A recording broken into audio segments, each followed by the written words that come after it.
The year was 1979. The warm summer air had departed, making way for a crisp, cool autumn. Leaves had begun to turn brown. Children had returned to school. Insert other cliche about fall here. The day seemed normal, just like any other, but in a hospital in southern Ohio, something quite abnormal was happening. It began with the birth of a baby boy. While the baby would grow up to travel the world in yachts and most of the countries he visited, from the first hour of life, the baby's fate was sealed.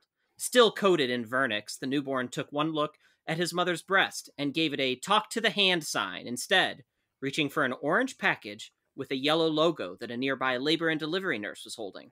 To the amazement of everyone watching, the baby grabbed hold of the package, tore it open, and slowly gummed the milk chocolate and peanut butter cup inside, savoring every delicious crumb. That baby's name was Chad.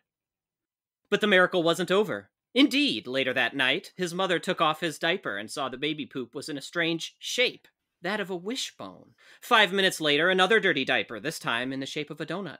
5 more minutes, and there was yet another, now in the shape of a horseshoe.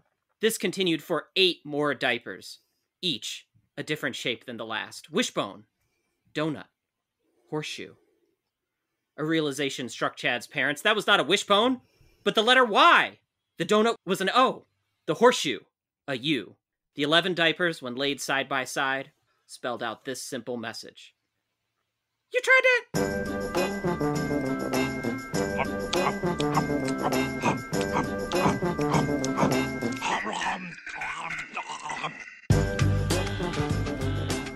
You Tried Dat, the Chad Hancock episode. I'm Nick Novak with my pals, Chad Hancock. Howdy. Nick Gagger. Hi, Chad.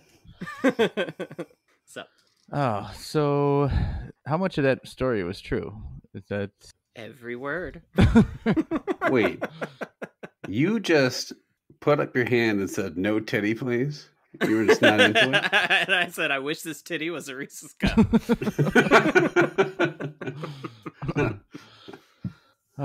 Well, we are here to try the snacks of Chad's childhood and see if they hold up so many years later. But first, Chad told us an interesting story there about being born, but we've got another set of interesting stories. Yeah. Someone called them piss stories. I couldn't even get it out. So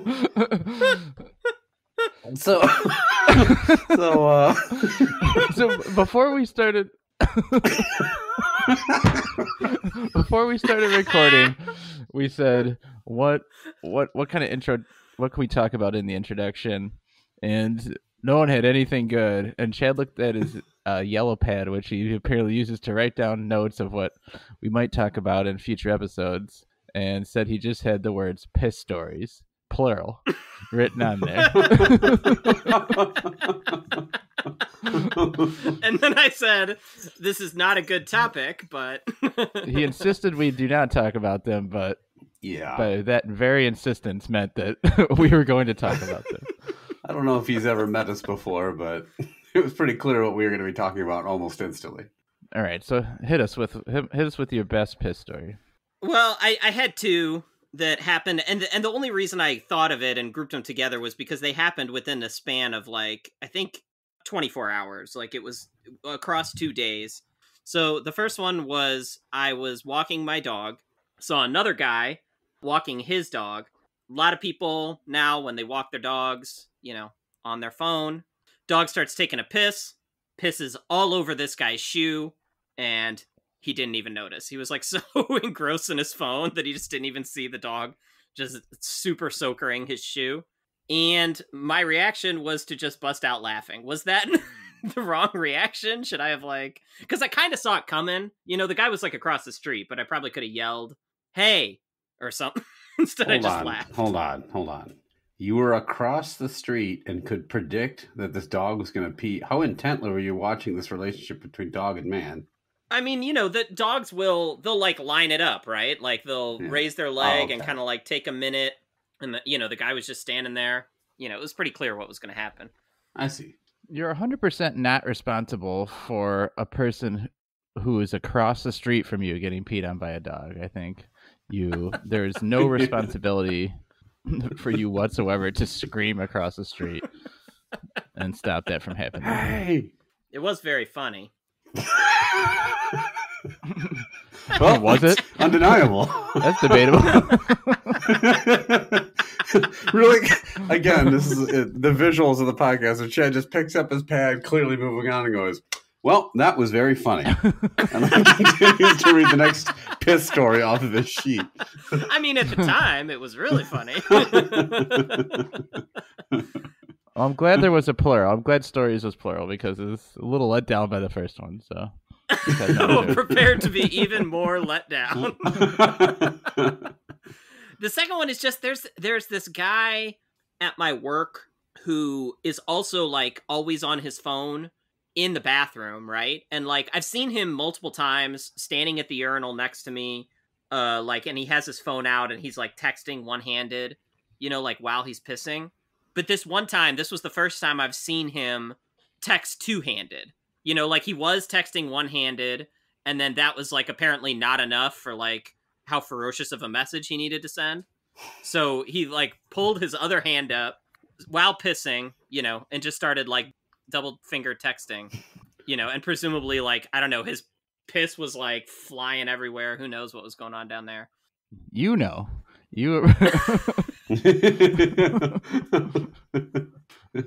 were intently studying his pee formation.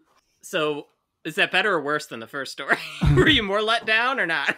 It makes me think of actually like a bathroom etiquette. I was thinking about this recently because there's a guy I work with and I have to see regularly. And I had met him first years and years ago. And the first time I ever had encounter with him was him walking into the bathroom and making meow noises for some reason. Like just walking in the bathroom. What? And meow, meow. And I don't know. He was trying to be funny or something, but I hated him instantly. And he was never going to come back from that, no matter what he ever did.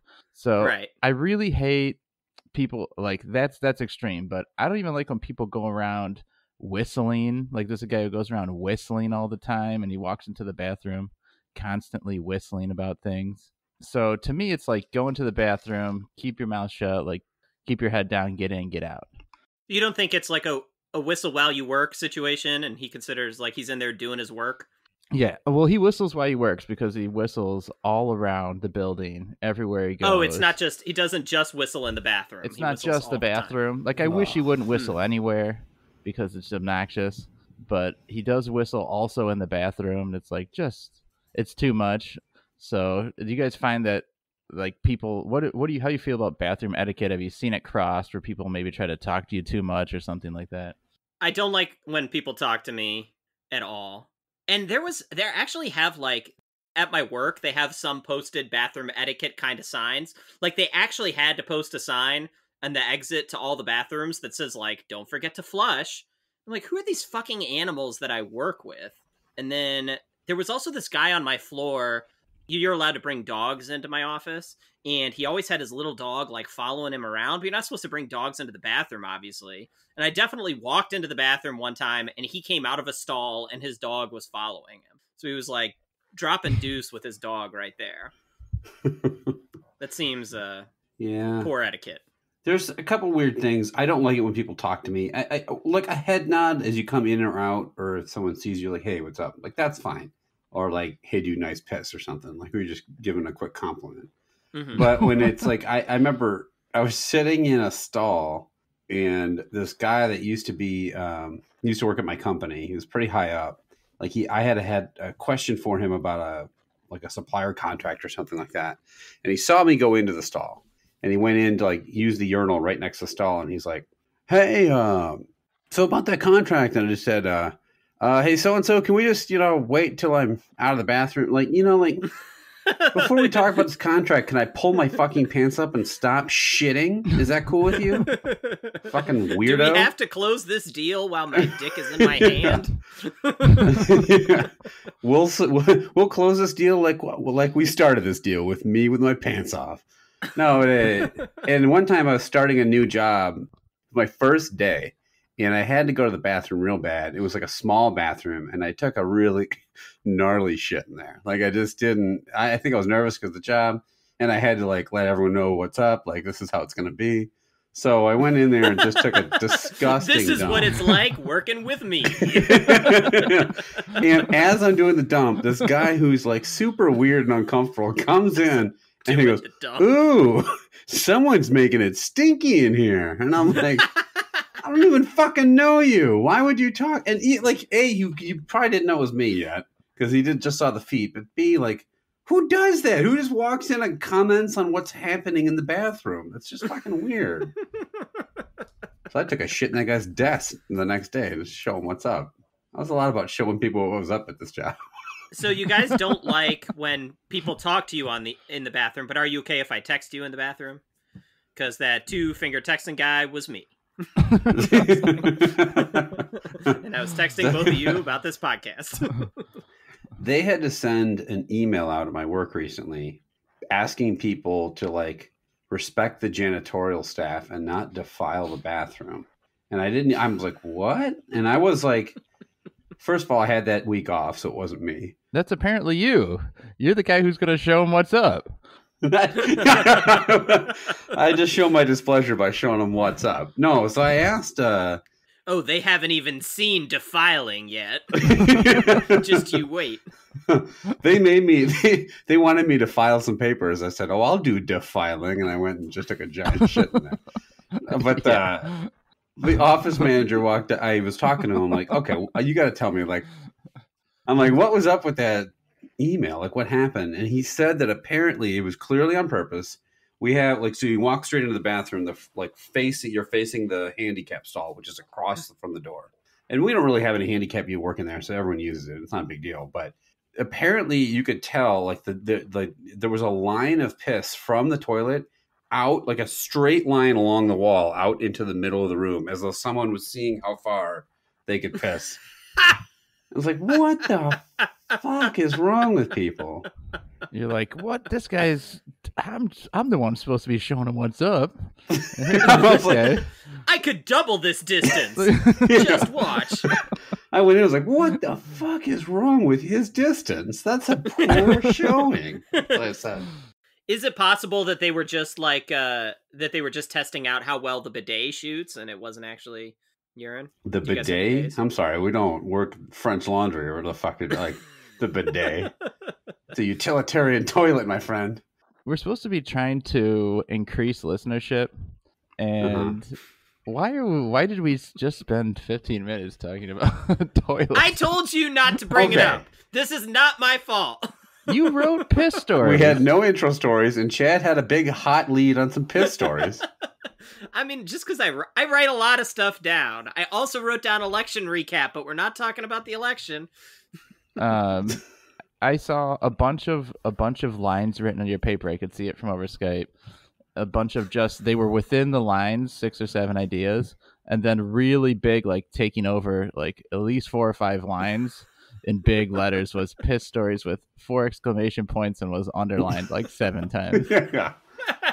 There was a subnote that says, "This is gold." That's what it said. I'm pretty sure that piss stories will go down in history as my E = MC squared. P = MC squared. Did you now, Chad, it's appropriate because when I think of Chad, which is your episode, I think of wild piss stories. You and I live together. I don't remember any like crazy piss happening in that house. Do you remember? Am I wrong? No, I don't remember any crazy piss things happening to me in my entire life, let alone those 2 years I lived with you. I've been pissed on by my kid. We're really stretching here. I think we've run the gamut of piss stories. Probably really trying to find a way to get more gold out of this. This story is actually about, you talked about living with Chad. In this episode, we're talking about Chad's childhood favorites. Now, we all have lived together at separate times, but the 3 of us have never actually all lived together. We have each lived with the other 2, though. So I lived with Geiger in college, right, and then with Chad right after graduation, and then later on after we were no longer roommates. Then Geiger and Chad lived together. Yeah, I moved out of the place with you into the place with Geiger. Right, a severe downgrade. Let's be clear. So we have a very good look into each other's lives. We know each other well. We know all the piss stories that there are to be had. We've shared them many times, but today we're going to We've learn crossed the streams. a little more about the food that Chad liked as a kid, and we're going to rate them on a 5-point scale: a love dat, like dat, indifferent to dat, dislike dat, and hate dat. And I think we should start out with this rock candy. And so, Chad, you're going to give us, I guess, some background as to why you picked each of these for this episode.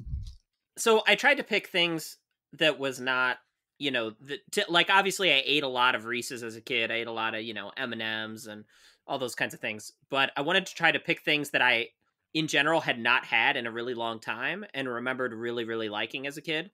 Now, rock candy was something that was like a very, very special occasion kind of thing because it is pretty much just like pure sugar, right?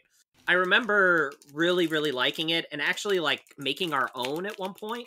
I don't remember if the stuff that we made was actually any good, but it was something I only had like a few times. And so it's probably been 30 years since I had it, maybe 25 years. So I'm really, really interested in revisiting it.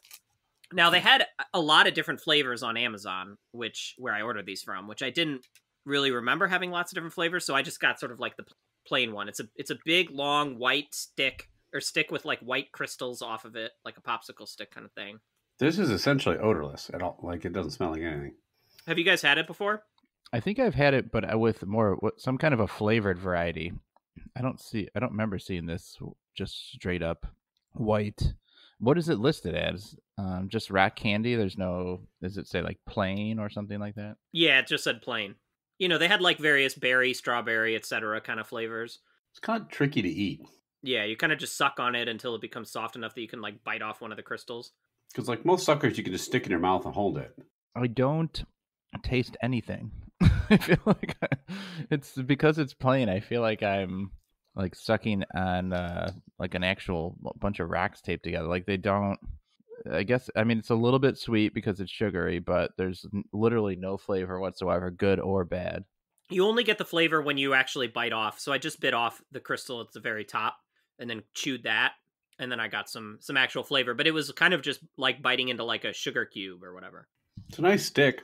Got a little round ball at the end. It's easy to handle. It's actual wood, so it won't break. I like the stick. Now, this did come, the smallest I could find was like a 20-pack, and I only kept 2 for myself. So yeah, I do have several of these. I sent you guys a lot because I thought maybe your kids would enjoy them. Yeah, you sent me like I kept digging through the bag and there was more and more. I think you probably sent me like 10 or 12 of them. All right, Geiger, you're first off here. What do you think of Chad's first snack? It's kind of a hard rate for me. It's just it doesn't. It's sweet, but it has no real flavor outside of that. It's, like you guys said, it's basically just crystallized sugar. And it's a little hard to eat. Like most suckers, you can stick in your mouth and hold it in your mouth and then go about your business. And then just once in a while, take out the stick and like lick it and put it back in. Here, it's like this long, scaly, bumpy, hard thing. So I don't know how you're in like, I imagine if I kept sticking in my mouth, it would like drool down. It also doesn't seem to be melting that fast. I took off the top of it and it's like the crystals are still in my mouth. I'm sucking on them, but they're not dissipating that well. So just got to bite into them. Yeah, and then it's gonna all stuck in my teeth. It's also hard. I'm gonna give this a dislike that. They're fine. I wonder what the flavored versions would be, like if I would like a cherry or like a raspberry or something more. This is just, as it is, it's just eating sugar, just pure sugar, and it's kind of difficult to eat, and there's a lot of it. Like this whole stick, I can't imagine eating this whole thing. Like I'd be wired. So probably a dislike that for me. All right, a dislike to start. Chad, what do you think? Yeah, I think I'm right in line there. I was going to maybe go indifferent, but the more I thought about it, it's such a bad form factor. I guess if you're out at the park or something, running around all day, you just keep it with you and slowly eat it. I could see why kids would like it, but as far as like a snack, I don't see why I would ever eat these.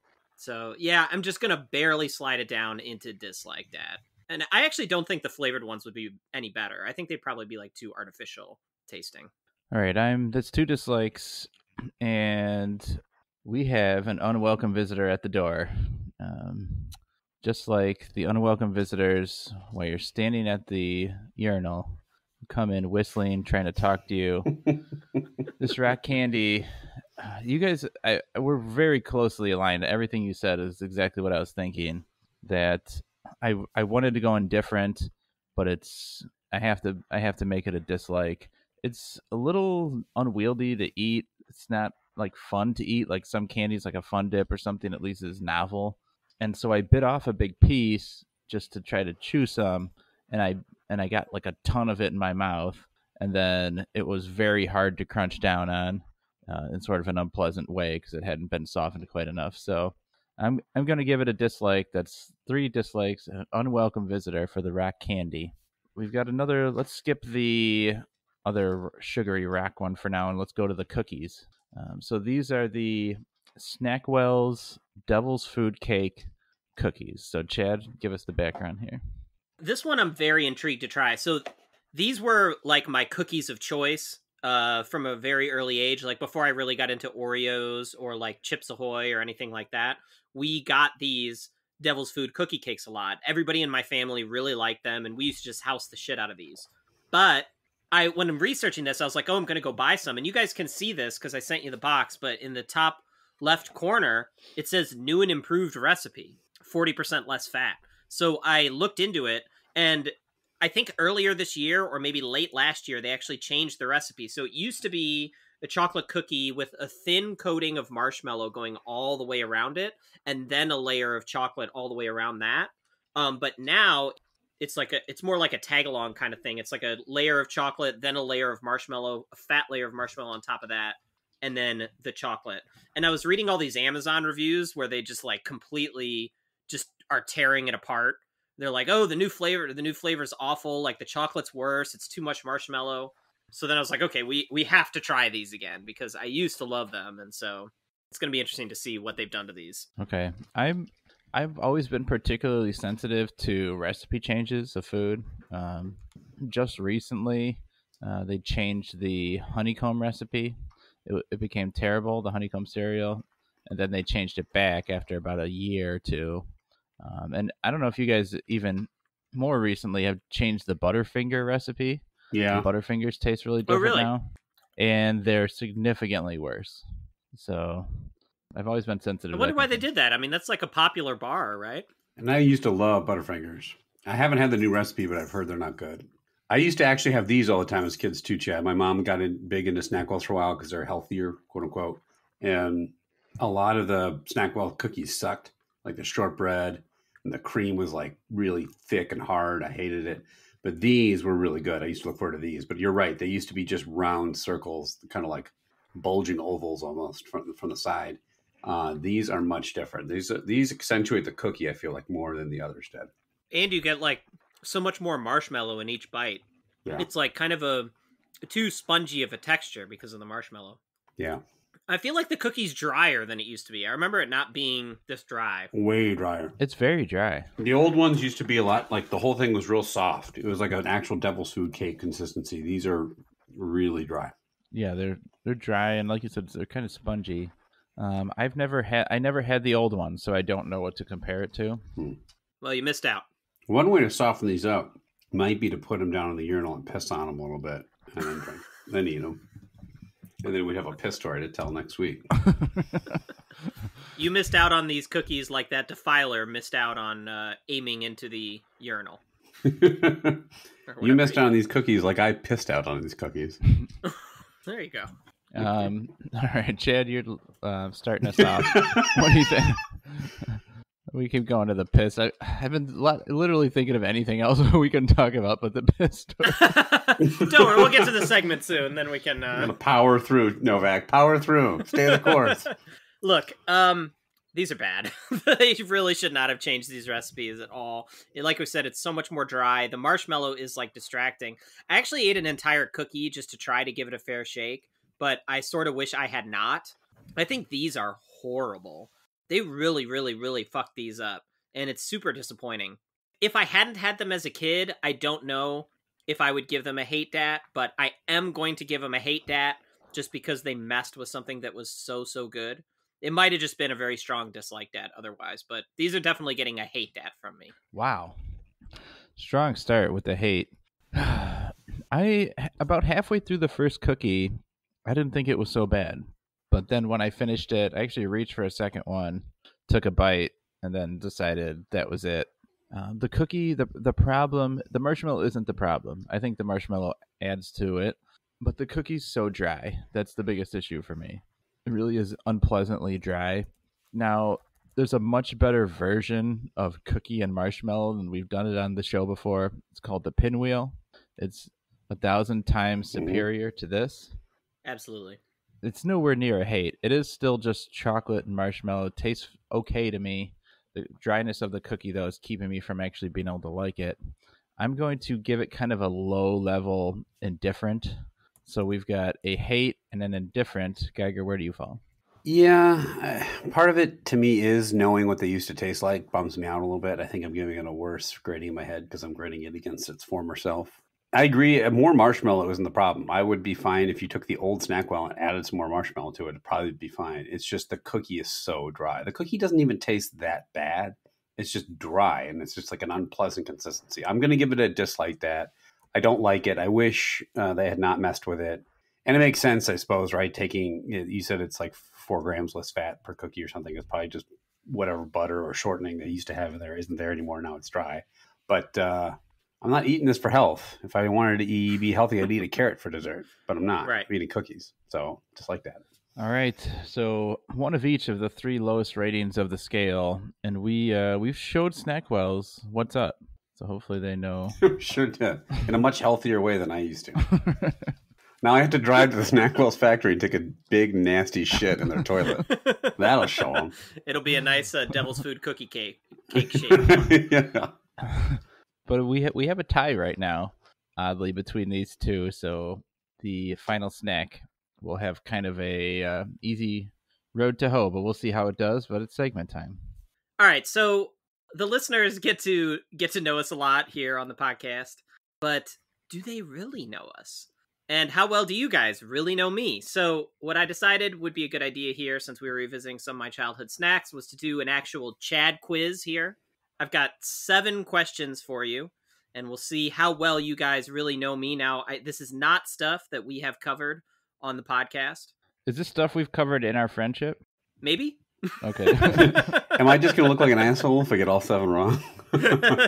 Possibly. Well, okay, so just for context, I ran this quiz by my wife. She got a 4 out of 7. Ooh, all right. Okay. And I'm assuming dick size is one of the questions, so. Yeah. You've known us a lot longer than you've known your wife, too. That's true. That is true. But if you guys can do better than 4 out of 7, I will dump her and marry you instead. Yay?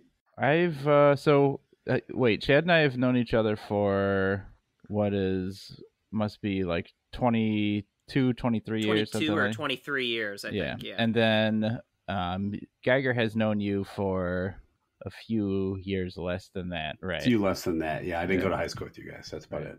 So we have talked about some of my travels in the past on this podcast. Say I was going to put together a Mount Countrymore, aka Country Mount Snackmore. Which of the following countries that I have visited is not on my Mount Countrymore? So I'm going to give you 5 countries. Do I need to write something down here? No. Can you remember 4 words? No, I just didn't know if I needed to like write them all down and then tell them at the end or something. Okay, that's fine. No. We'll just go through. Keep track of your own score. All right. So I've been to all these countries, and 4 of these countries are on my Mount Countrymore. One of them is not. Here we go. A, Madagascar. B, Chile. C, Italy. D, Japan. E, Laos. Okay, so one of these was not. Yeah. All right. Geiger, do you know what you're going to say? I think so, yeah. I'm going to go with... I've heard all the stories of the trips to these places, and I'm trying to remember which one was not good. I'm thinking... I don't know why this is probably wrong, but something's leading me to say Chile. I'm going to say Chile. Geiger? I am trying to think of the same thing when I'm trying to think of stories, and the only one I can't really remember stories for, which maybe leads me to think it was a less memorable trip, was Italy. So I'm going to say Italy. Geiger nails it. It is Italy. Yeah, loved Chile, loved Madagascar. Japan is my fave, and Laos was also great. Italy was fun, actually, but it was just a little more boring. I think, in general, I think European countries are a little more boring to visit because it's like, oh, a bunch of churches, and that's it. I assume your wife got that correct. No, she actually got that one wrong. Really?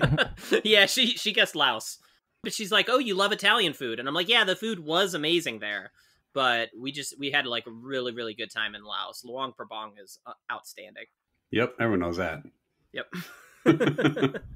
So, number 2, what was the very first CD that I owned? Jesus. A, Pulp Fiction soundtrack. B, MC Hammer, Please Hammer, Don't Hurt 'Em. C, Smashing Pumpkins, Siamese Dream. D, Beastie Boys, Ill Communication. E, Boys to Men 2. It's a trick question. All right, Geiger, you're up first this time. It's okay. Well, to be clear, I have no fucking idea. However, I'm going to try to grant you at least a shred of your dignity and say Siamese Dream by Smashing Pumpkins. Okay. Novak? I'm going to realize that you've never had any dignity in the entire time I've known you. And I'm going to say MC Hammer. Okay, so you're both close but wrong. Smashing Pumpkins' Siamese Dream was the second CD I owned. And MC Hammer's I had on cassette tape. Okay, well, still no dignity, but I did not own the Beastie Boys or Boys to Men CDs. My first CD was the Pulp Fiction soundtrack because I really like that opening intro theme. Okay. All right. Number 3. So I'm going to list you 5. This is a little complicated. Each of these video games that I'm about to list is my favorite of their respective series. But which is my favorite video game of all time? So it's 5 different video games, each of their the best nerd. from their series, but which is the best ever? Can you make one game that doesn't have like a 13-inch thick rule book? How many dunks would I give each of these video games? You just got to figure out which of these games I like the best. All right. All right. Okay. A, Final Fantasy X. B, The Legend of Zelda Breath of the Wild. C, Super Mario Galaxy 2. D, Metroid Prime. E, Xenosaga Episode 1 Der Wheel Zermacht.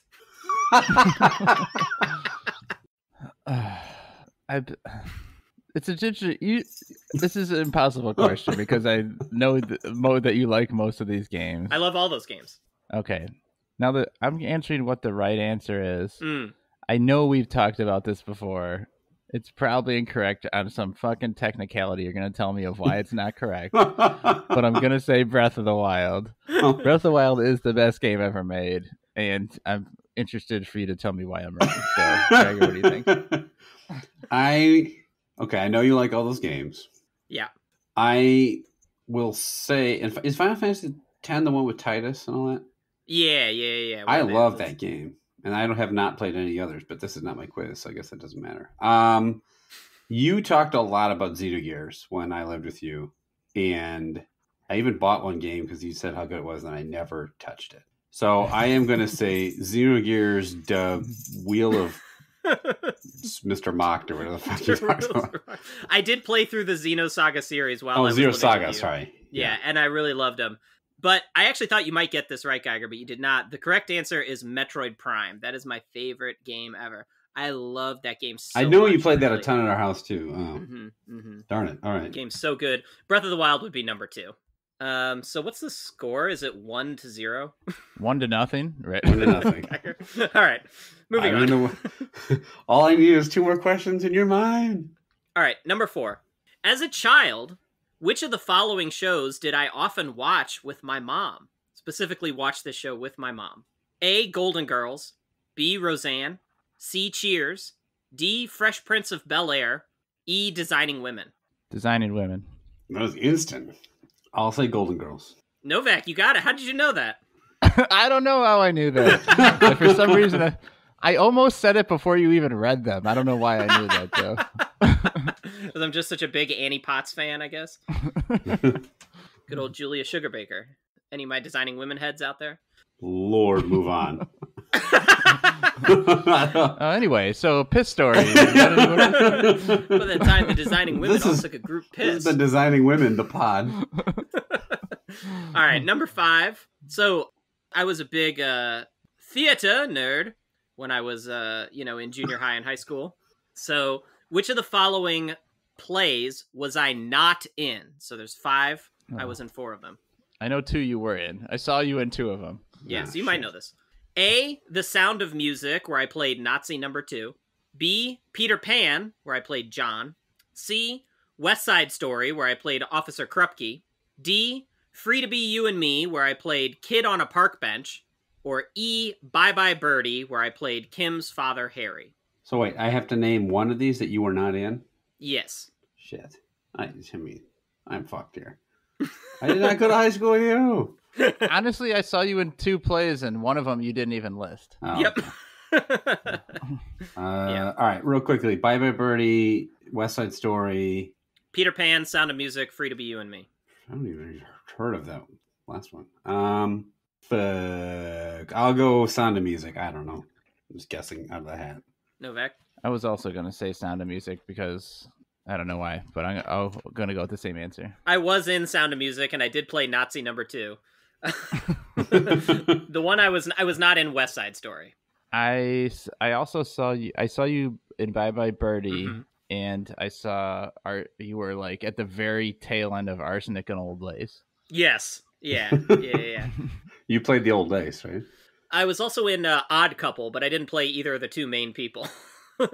I was always like the 3rd or 4th biggest role. Is Bye Bye Birdie about like a girl who tries out for Hollywood or something like that? Yeah. Betsy was in that. I played the father, so I got to sing that song that's like, "What's the matter with kids today?" You know, that famous song? No. Yeah. I also saw you in when you did like a whole like 1-man play called The Piss Stories. It was like a whole monologue. Yeah. It was just me running through all the times that I've seen some person or animal pee throughout my entire life. It was a 3-hour show and you drank water the entire time, and at the end you just uncontrollably pissed all over stage. I just Gallagher style showered the first 3 They rows. handed out raincoats, and you were like, at the end, you're like, the problem with the government. You just started peeing all over the place. It was real somber and morose. I remember that. You won a Tony for that. Some guy named Tony that loved getting pissed on.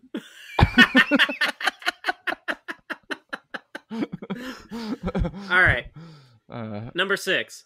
Which of the following bullshit theories did my high school biology teacher surprisingly believe in? Okay, Novak's going to know this too. How is this about you? How the fuck is this about you? Because she was my teacher. Oh, so you don't know this, Novak? No, I don't know this. Oh, okay. Do you know who his biology teacher is? I no. Wait, who oh, No, because I would have had it sophomore year. That was before I met you. Okay. All right. A, astrology. B, creationism. C, alchemy. D, vaccines cause autism. E, moon landing was fake. Yeah, she's a biology teacher, so I don't know. Yeah, none of these. Well, creation. I'm gonna.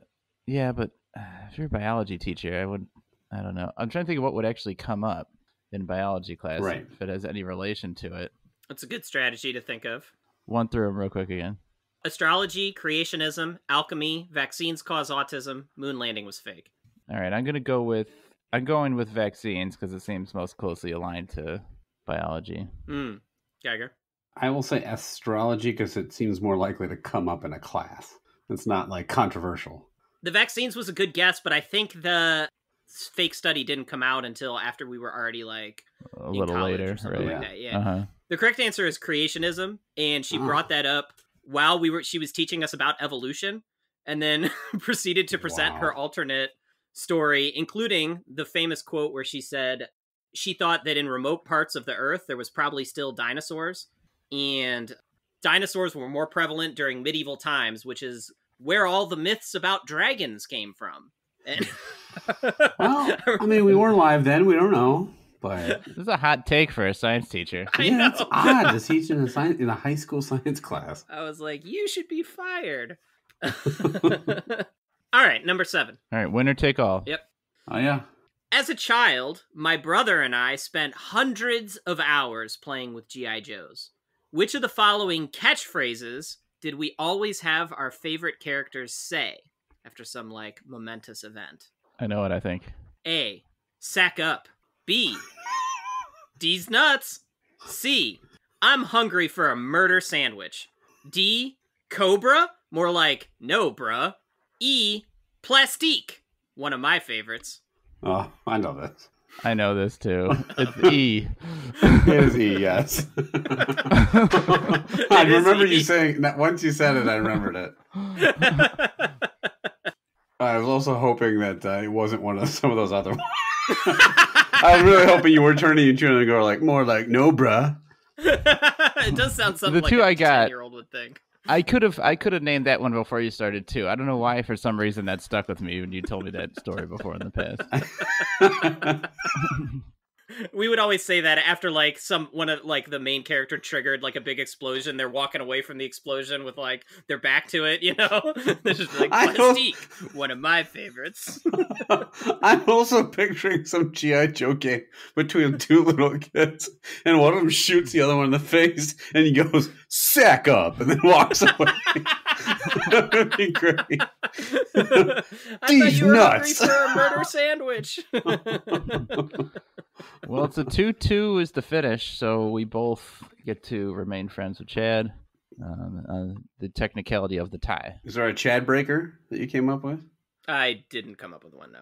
We're both friends. But you both did worse than my wife, so I guess that's good or bad. I don't know. You decide. Which ones did she get? She got the Mount Countrymore one wrong. She got, she knew Designing Women for sure. She knew the West Side Story. She knew the Creationism one, and she knew the Plastique, one of my favorites. So she got the last four. It was pretty good. Yeah. All right. Well, we've got one snack left, and we're going to see if it can take home victory. Low bar here. This is some kind of a sugary maple candy.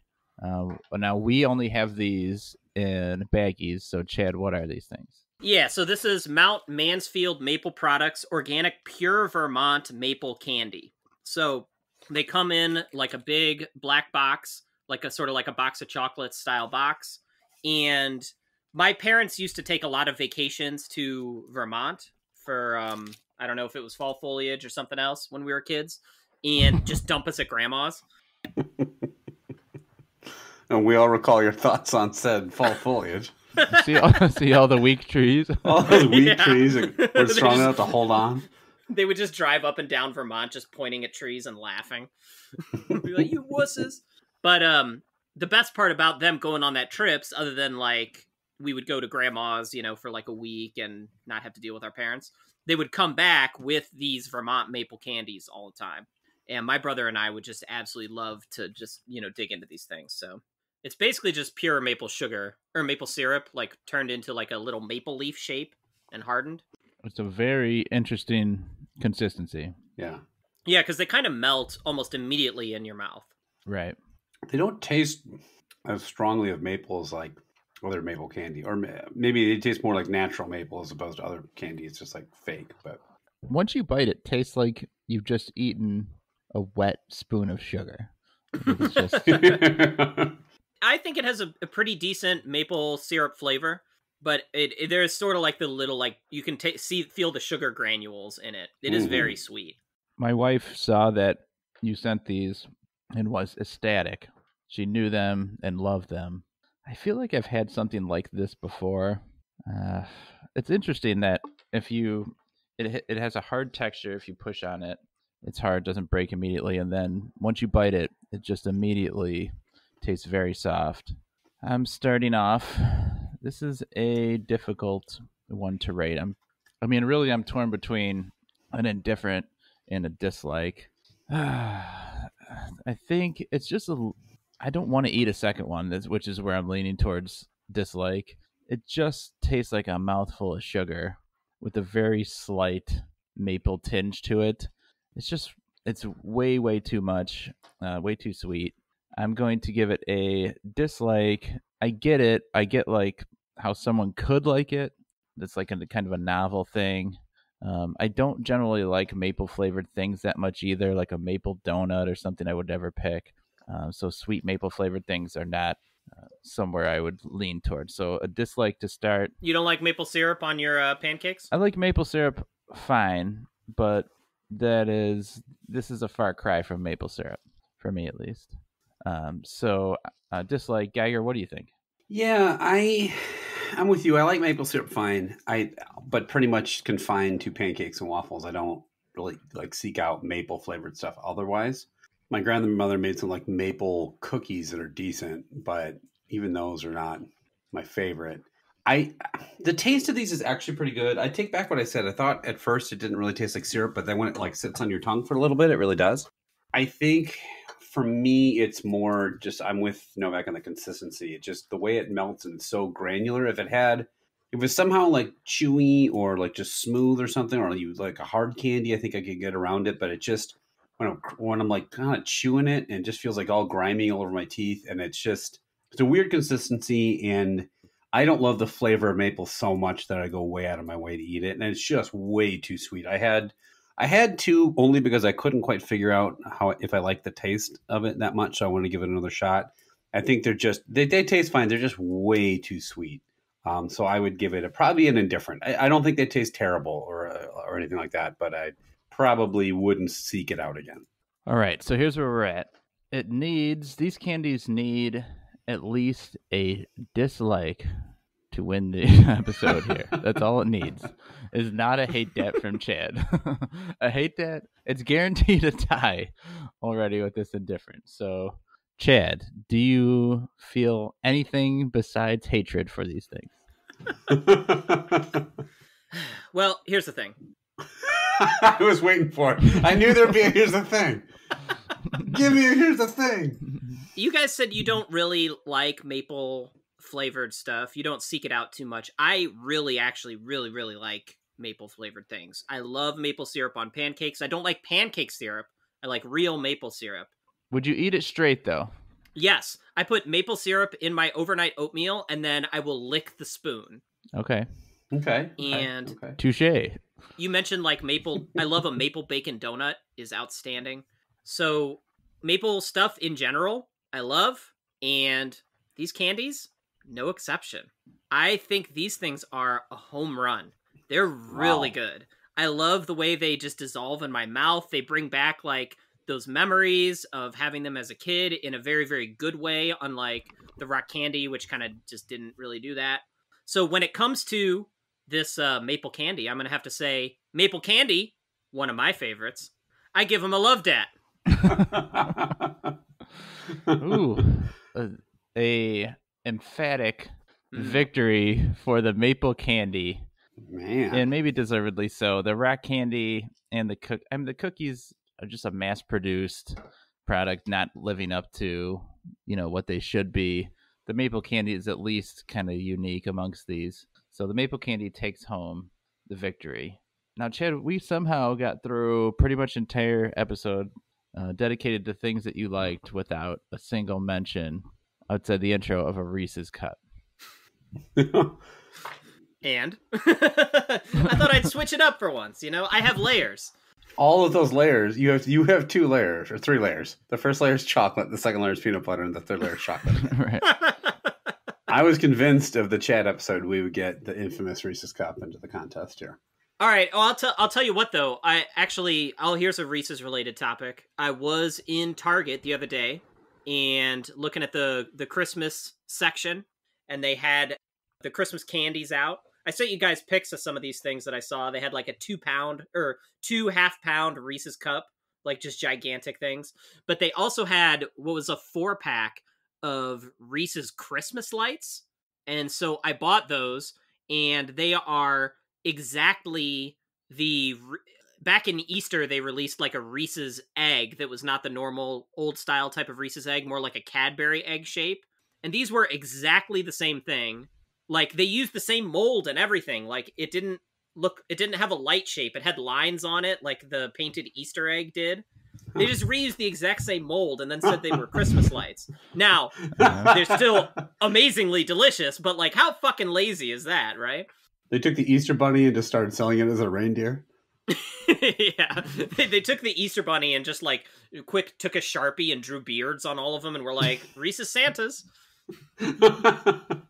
Oh, that was what I was looking for. Just Yeah. a story. Chad content, we're all waiting. Noticing something small thing about a Reese's cup that nobody in the fucking country notices. Except for you, so.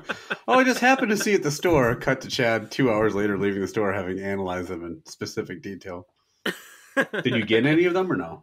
Yeah. I bought the 4-pack. I've already eaten 2. I bought a 4-pack of half-pound cups. I ate 2 already. All right, Geiger, where can the listeners contact us?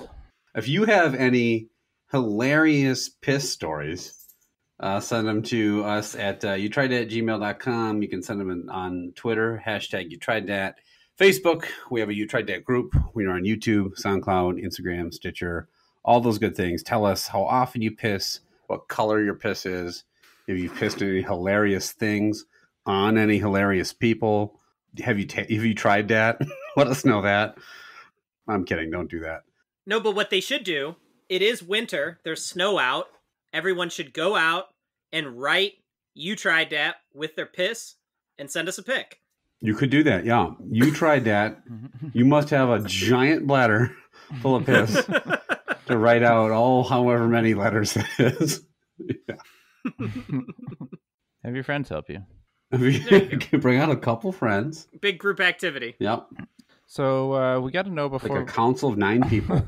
before we go, Chad, which of the plays was your finest acting job, and why were you such a natural for Nazi number 2?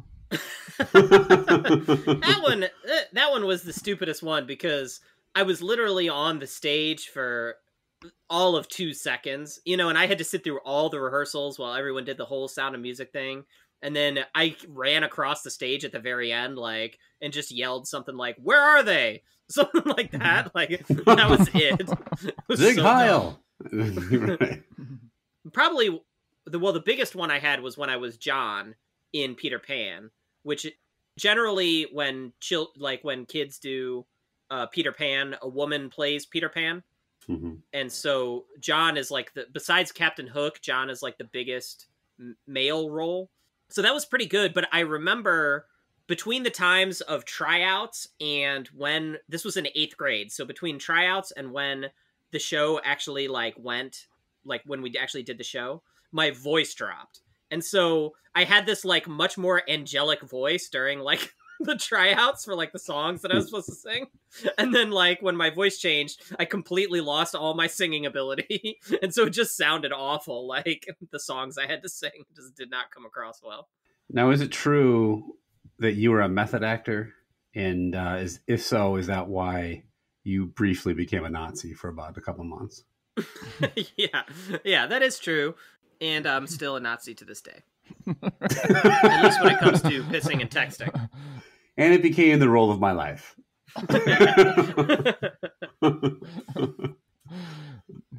Yeah, I'm trying to think. I don't know. I was never super, super big roles in any of those things. It was always second or third biggest male part is kind of what I got. Oh, same for this podcast. So that works out perfect. Yeah, exactly. There was 3 guys, and so I always had the third best guy part. Was there any part of these plays where you got to kiss a girl? Was that part of the script? And if so, how excited were you? No? No. Did you rewrite the script a little bit and be like, what about if we tried this? And just start making out with them? And this is when John and Wendy just start making out. This is when John says to Wendy, "Hey, you want to play doctor?" I do remember with Peter Pan, they had they wanted to simulate the flying, so they hooked us up. Anybody that did flying had to wear harnesses underneath their thing, and you would kind of step off the stage, and there was some volunteer dad there that would hook up the harness, and then you'd come back on the stage, and then they would yank you with a pulley, and you'd go flying through the air. And that was pretty fun. But on opening night, the volunteer dads hadn't really practiced it enough.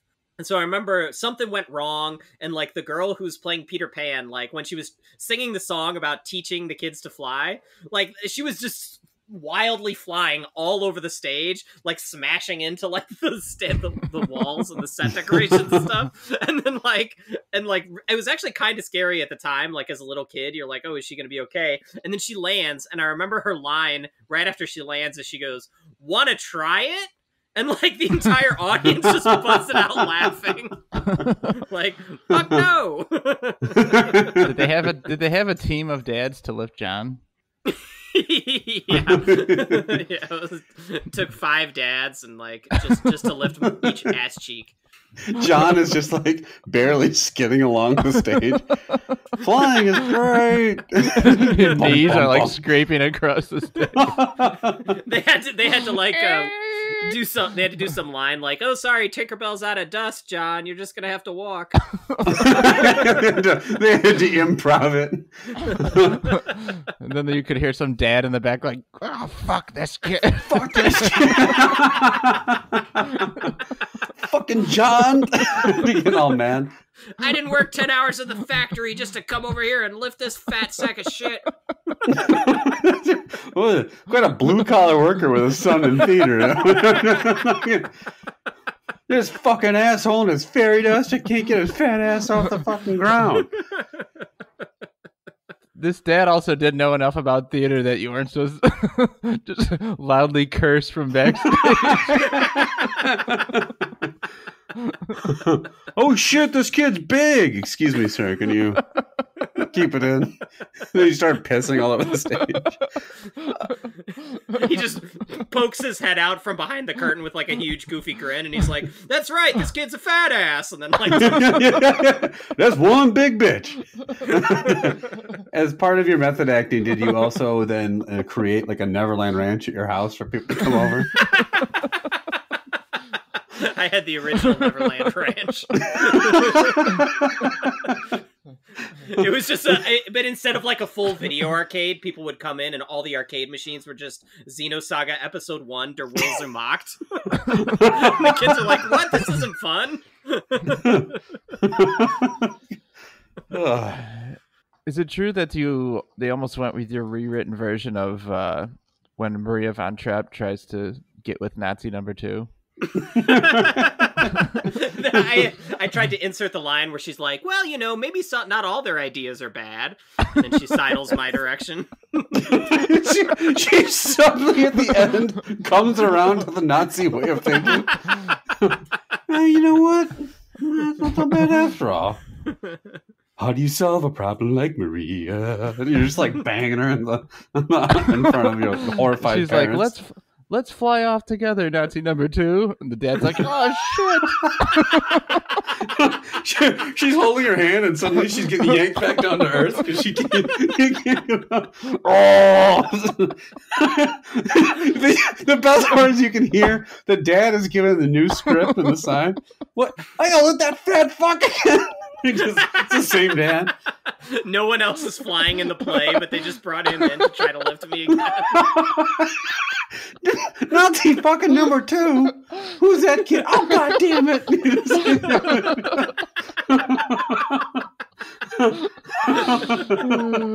Oh, I also like that she's going to have this whole romantic subplot and your name is still Nazi number 2 in it. Oh, Nazi number 2, I could just fly away with you. Do you, Maria von Trapp, take Nazi number 2 to be your lawfully wedded husband?